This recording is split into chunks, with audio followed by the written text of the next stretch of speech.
ఓం శ్రీ గురుభ్యో నమ. అందరికీ నమస్కారం అండి. ఈరోజు మనం ఐశ్వర్య యోగం లలితాపురాపతారిక అమ్మవారి యొక్క 66వ నామాన్ని, ఆ నామం యొక్క ఫలితాన్ని, మహిమని తెలుసుకుందాం. ముందుగా గణేశ ప్రార్థన. శుక్లాంబరధరం విష్ణు శశివర్ణం చతుర్భుజం ప్రసన్నవదనం ఛాయే సర్వవిఘ్నోపశాంతయే. గురుబ్రహ్మా గురుర్విష్ణు గురుర్దేవో మహేశ్వరః గురు సాక్షాత్ పరబ్రహ్మ తస్మై శ్రీ గురవే నమః. ఓం ఐం హ్రీం శ్రీం శ్రీ మాత్రే నమః. ఓం ఐం హ్రీం శ్రీం శ్రీ మాత్రే నమః. హరి ఓం. ఈరోజు మనం లలితాపురాపతారిక అమ్మవారి యొక్క 66వ నామం, ఆ నామం యొక్క మహిమా ఫలితం గురించి తెలుసుకుందాం. ఓం సంపత్కరీ సమారూఢ సింధూర భజసేవితాయై నమః. ఓం సంపత్కరీ సమారూఢ సింధూర భజసేవితాయై నమః. ఓం సంపత్కరీ సమారూఢ సింధుర వరజసేవితాయై నమః. ఓం ఐం హ్రీం శ్రీం ఓం సంపత్కరీ సమారూఢ సింధుర వ్రజసేవితాయై నమః.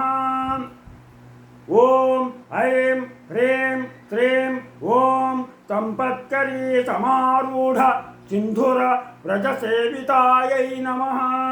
ఇలా లలితాదేవి చేతిలో అంకుశం ఉన్నట్లు మనం 9వ నామంలో తెలుసుకున్నాం. ఈ అంకుశం నుండి అమ్మవారు ఒక దేవతను సృష్టించింది. అంకుశం నుంచి అమ్మవారు తన చేతిలో ఉన్నటువంటి అంకుశం నుంచి ఒక దేవతను సృష్టించింది. ఆ దేవత పేరు సంపత్కరి. ఆ దేవత పేరు సంపత్కరి. సంపత్కరి అనగా సంపదలను కలిగించేది. సంపత్కరి అనగా అర్థం ఏంటంటే మనకి సంపదలను కలిగించే అమ్మవారు. ఆ అమ్మవారి చేతిలోంచి ఉద్భవించింది. మనోవైకల్యాలను తొలగించి శాశ్వతమైనటువంటి ఆనందాన్ని కలిగించే తల్లి సంపత్కరి. నిజమైనటువంటి సంపద మనశ్శాంతి మనకి, తద్వారా వచ్చేటువంటి ఆనందం. ఈ తల్లిని శ్రీ లలితాంబిక తన ఏనుగుల చానకి నాయకుని చేసింది. అమ్మవారి దగ్గర ఉన్న ఏనుగులు ఎన్ని కోట్లో మనం లెక్కించే పని లేదు, మనం లెక్కించలేం. అన్ని కోట్ల అన్న ఏనుగులకి ఆవిడని నాయకురాలుగా చేసింది సంపత్కరిని. ఆ ఏనుగులను అదుపులో పెడుతూ యుద్ధరంగానికి అవసరమైనప్పుడు తీసుకెళ్ళేటువంటి బాధ్యత ఈ సంపత్కరిది. రణకోలాహలం అనేటువంటి ఒక ఏనుగుపై ఎక్కి ఇంకా అనేక ఏనుగుల చేత క్షేమింపబడుతోందని చెప్పేసి ఈ మంత్రానికి అర్థం.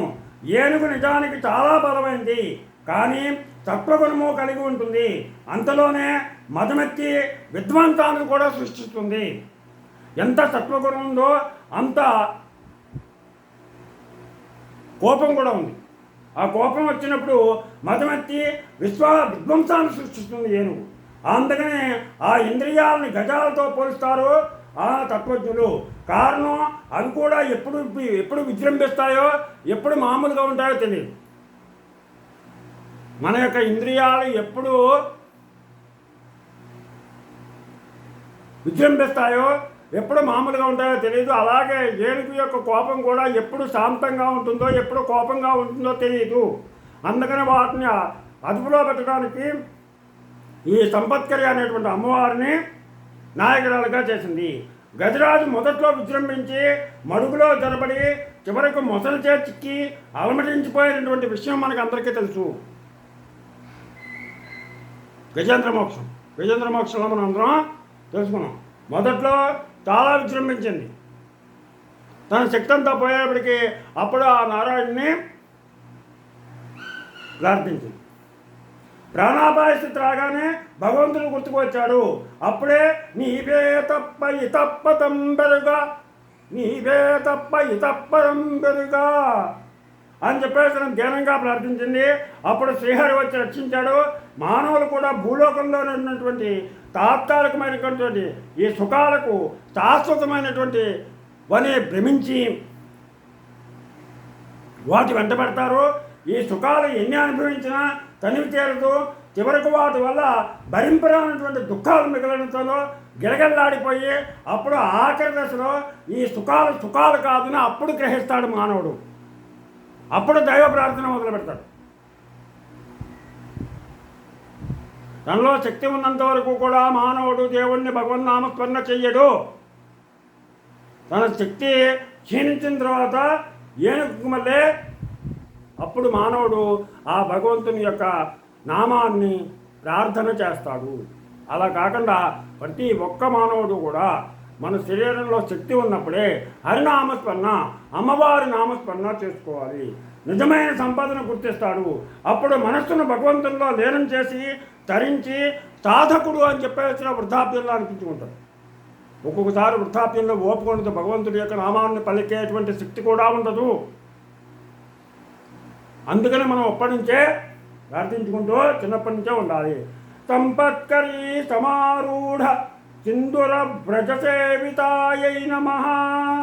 సంపత్కరీ సమారూఢ సింధుర వ్రజ సేవితాయై నమః అనే నామాంతరార్థం శాశ్వత జ్ఞానమే కైవల్యం అని చెప్పేసిన మంత్రానికి అర్థం.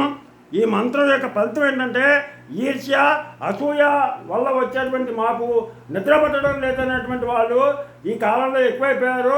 ఇలాంటి దుర్గుణాలు ఉన్నటువంటి వాళ్ళు నిత్యం 9 సార్లు కనుక పఠించినట్లయితే ఈర్ష్య, అసూయ దూరం అవుతాయి. అలాగే మనకు దుఃఖం కలిగిందని అవసరానికి సరిపడే సంపదలు కావాలని కోరుకునేవారు అమ్మవారి పటానికి చక్కెర పొంగల్ నైవేద్యంగా పెట్టి ప్రతి శుక్రవారం 1000 సార్లు చెప్పిస్తే అటువంటి సంపదలన్నింటినీ కూడా పొందుతారు. మోక్షం కావాలని కోరుకునేవారు వీలున్నప్పుడల్లా ఈ మంత్రాన్ని కనుక జపించినట్లయితే మోక్షాన్ని పొందుతారు. అందుకని ప్రతి ఒక్కళ్ళు కూడా ఈ అమ్మవారి యొక్క నామాన్ని పఠించి లేదా శ్రవణం చేసి మీ కోరికలను తీర్చుకుంటారని ఆశిస్తూ, మీకు నా ఛానల్ కనుక నచ్చినట్లయితే సబ్స్క్రైబ్ చేయండి. అలాగే లైక్ చేయమని కోరుతూ మీ రాపాక వెంకట ప్రభాకర్.